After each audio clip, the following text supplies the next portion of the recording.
These are typical of the forests on which all Australia depends for its supplies of wood for every purpose. The sap that runs through our trees may be termed the lifeblood of the country.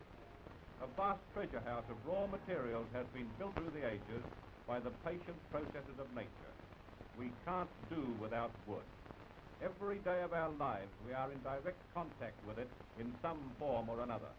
It is a source of heat and power. No kind of building construction can proceed without it.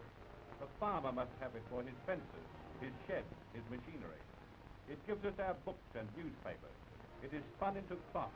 It is beaten, sawn, ground, moulded and polished into an infinite variety of forms and applied to an infinite variety of uses. Wander with us among these majestic beauties.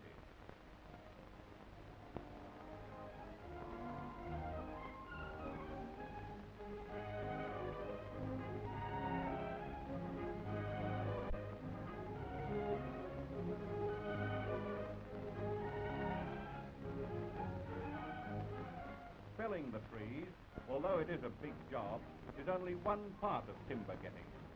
These beasts of burden are hauling logs to the landing stages from which they are transferred to the mill.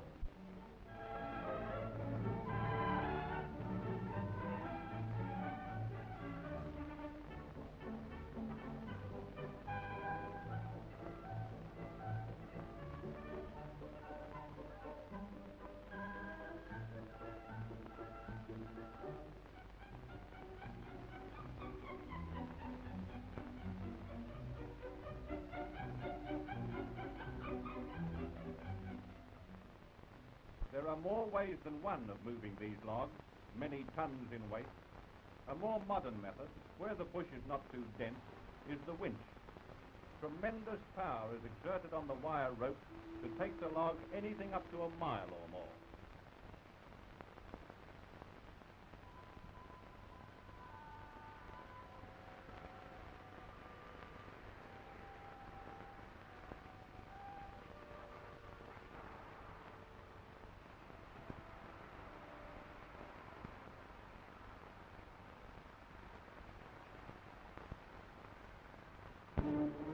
The third method, where high hills and low valleys are encountered, is by a skyline lead, up which our friend is now being hauled. A winch is again the motive power, but instead of traversing the ground, the log is taken up into the air and wafted across impenetrable country.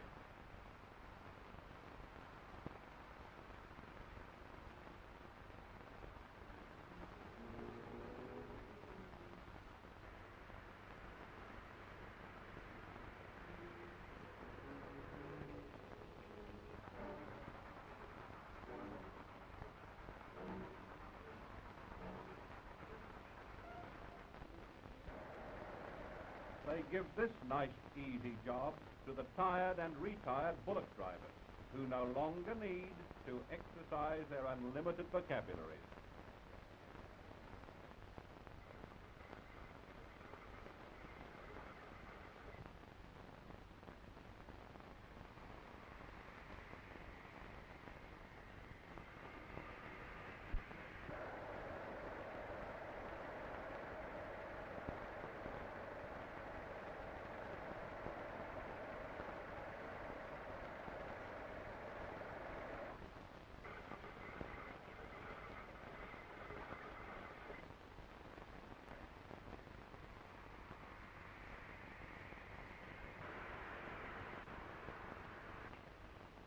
Here are the iron bullocks that are doing an extraordinary job in getting timber out.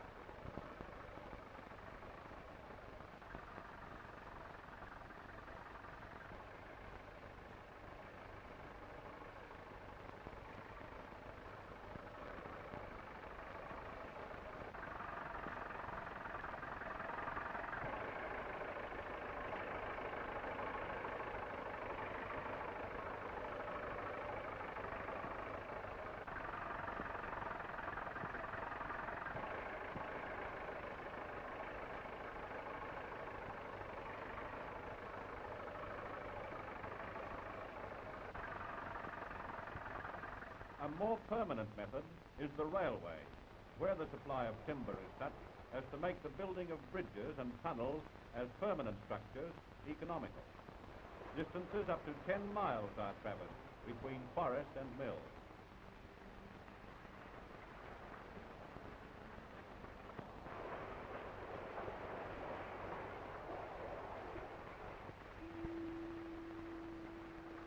The mills are hives of industry, in some cases employing the total inhabitants of a town. The mills being built before the houses are built from the timber produced by the mill. And please don't ask where they got the timber to build the mill. Thousands of mills situated all over Australia produce millions of super feet of sawn timber per day.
These are the forests for the protection of which a vast organization has been formed.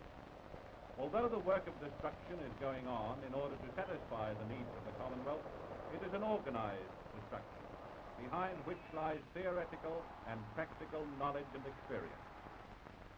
Here at Prestwick, Victoria, is a typical forestry school. In classroom, field and laboratory, the budding forester learns the arts and crafts of his future profession, and his life is devoted to the protection of our great heritage. Millions of acres of land in Australia are preserved as state forests. To maintain all this in a condition of continuous production, a tremendous amount of work and supervision is necessary, and large bodies of men are constantly employed on reforestation and other essential work under the skilled direction of forest officers. Fire is the dreaded calamity against which the Forestry Service is constantly guarding. Motor, foot, air and mounted patrols are continually on the alert to guard against this. And this terrible result. It was in the forest that primitive man learned to live. From the forest he derived his dwelling, his food, his all. As civilization marched onward, man, puny by comparison, achieved great things, which basically owe nearly everything to the forest. If we continue to care for our forests, they will live to serve us and our descendants for generations to come. Nature's reward for preserving a great heritage.